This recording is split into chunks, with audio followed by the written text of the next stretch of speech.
Next question है हमारा question number 9। Question number 9 का अगर आप डाटा देखो, उसने आपसे कहा mister Salim Hasan commenced business on 1 January 2005 with the capital of ₹50,000। अब यानी आपको ओपनिंग कैपिटल बता दिया गिवन है, तो आपको ओपनिंग स्टेटमेंट ऑफ अफेयर्स बनाने की तो फिर ज़रूरत ही नहीं है। ही इमीडिएटली परचेज फर्नीचर, यानी 1 जनवरी को इसने फर्नीचर परचेज़ किया है ₹12,000 का। ऑन 1 अप्रैल 2005 ही borrowed ₹30,000 from his friend mister Nasir at 10% per annum. उसने 10% पर एनम से जो है वो मिस्टर नासिर से लोन जो है वो बोरो किया है। And introduced a further capital of his own amount, उसने अपनी ज़ाती अमाउंट से 19,000 से जो है वो कैलकुलेट किया है, इंट्रोड्यूस किया है as a fresh capital in his business. He had withdrawn ₹18,100 at the end of each year, यानी वो हर मंथ 1,800 रुपये जो है वो ड्राइंग्स के तौर पे जो है वो विड्रॉ करवाता रहा है। 31 दिसंबर को उसकी आपको पोजीशन बता दी गई है। कैश इन हैंड है, कैश एट बैंक है, सन्ड्री डेटर्स हैं और स्टॉक है, और इसके अलावा बिल्स रिसीवेबल है, सन्ड्री क्रेडिटर्स हैं और रेंट ड्यू है। Rent due means rent still outstanding है 900, तो ये आपकी क्लोजिंग लायबिलिटी भी है। उसके बाद उसने कहा आपने प्रॉफिट या लॉस सर्टन करना है by considering following adjustment. Depreciation आपने चार्ज करनी है 10% पर एनम, चार्ज करना है इंटरेस्ट पे 10%, और इंटरेस्ट इज़ अनपेड और मिस्टर नासिर लोन।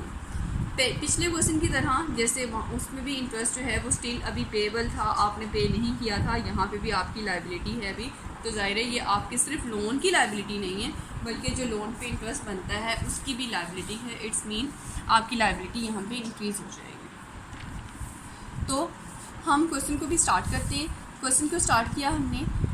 अब यहाँ पे क्योंकि साल के एंड पे आपने स्टेटमेंट ऑफ अफेयर्स साल के एंड की बनानी है, तो डेप्रिसिएशन और एडजस्टमेंट्स और प्रोविजंस को हम डील करेंगे। सबसे पहले आपका कैश इन हैंड आ जाएगा as it is, cash at bank आ जाएगा, सन्ड्री डेटर्स आ जाएंगे। ठीक है, सन्ड्री डेटर्स के लिए उसने कहा right of 2800 from sundry debtors, आपने 2800 से सन्ड्री डेटर्स को राइट ऑफ करना है। ठीक है, तो वो वैल्यू हमें बता दी है, हम वो एज इट इज़ कैलकुलेट कर लेंगे। रेट नहीं बताया हमें, डेटर्स की वैल्यू बता दी है राइट ऑफ करने की, वो हम ले लेंगे। उसके बाद स्टॉक आ जाएगा हमारा एज इट इज़, और बिल्स रिसीवेबल आ जाएंगे एज इट इज़, और फर्नीचर की वैल्यू गिवन है जो परचेज़ किया गया था 1 जनवरी को ही, और उसने कारोबार में उसको इंट्रोड्यूस कर लिया था। और फर्नीचर के लिए उसने डेप्रिसिएशन बताई है 10%। फर्नीचर की वैल्यू है 12,000, उस पर आप 10% लोगे तो वो आएगी 1200। तो जब आप ये वैल्यू आ गई डेप्रिसिएशन की, फर्नीचर की वैल्यू थी 12,000, उसमें से माइनस करोगे डेप्रिसिएशन को, एक्सपेंस को, तो ये वैल्यू क्योंकि आपके एसेट की वैल्यू को रिड्यूस कर देगा, तो 12,000 से ये 10,800 की वैल्यू रह जाएगी। ओके, और यहाँ पे कोई पॉइंट नहीं है। अब हम लायबिलिटीज़ को पुट कर लेते हैं। सन्ड्री क्रेडिटर्स की वैल्यू गिवन है, रेंट ड्यू गिवन है। मिस्टर नासिर से उसने लोन जो है वो बोरो किया है 30,000, वो एज इट इज़ है। अब मिस्टर नासिर से जो उसने लोन बोरो किया है ना 10% इंटरेस्ट पे, वो अभी स्टिल जो है वो पेबल है, तो वो भी आपको लायबिलिटी देखनी पड़ेगी। अब अगर आप देखें मिस्टर नासिर से लोन आपने बोरो किया है, उसने मिस्टर सलीम ने 30,000, और रेट है 10 डिवाइडेड बाय 100 मल्टीप्लाई। अब उसने कब बोरो किया था ये लोन? उसने बोरो किया था 1 अप्रैल को। 1 अप्रैल 31 दिसंबर से लेके अगर आप देखें आपका साल ख़त्म हो रहा है 31 दिसंबर को, इट्स मीन 1 अप्रैल से लेके 31 दिसंबर तक 9 मंथ्स, 9 डिवाइडेड बाय 12, तो ये आपके पास टोटल आएगी वैल्यू 2250 रुपीज़ की। आपका वो इंटरेस्ट है जो अभी स्टिल पेएबल है। ओके, तो हम यहाँ पे इसको पुट कर लेंगे और अपना क्लोजिंग कैपिटल कैलकुलेट कर लेंगे। आप 1200 प्लस 15,600 प्लस 26,000 40,800 प्लस 9,600 प्लस 10,800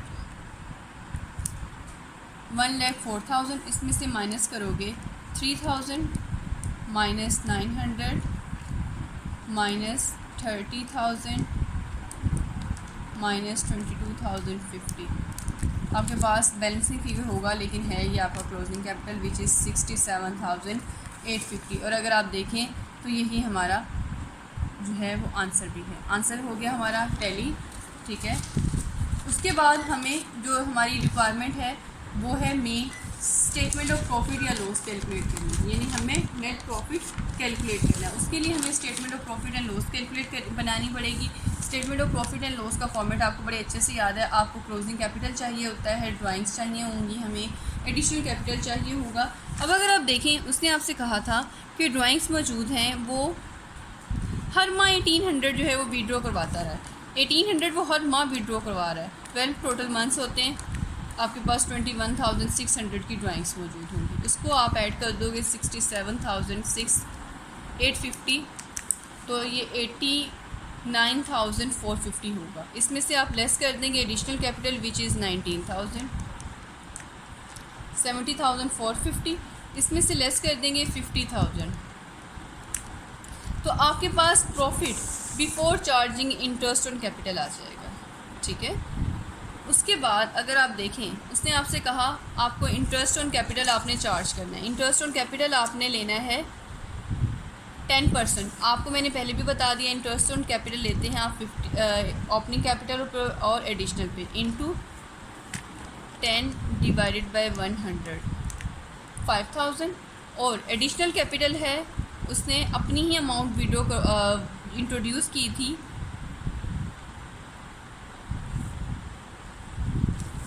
19,000 से।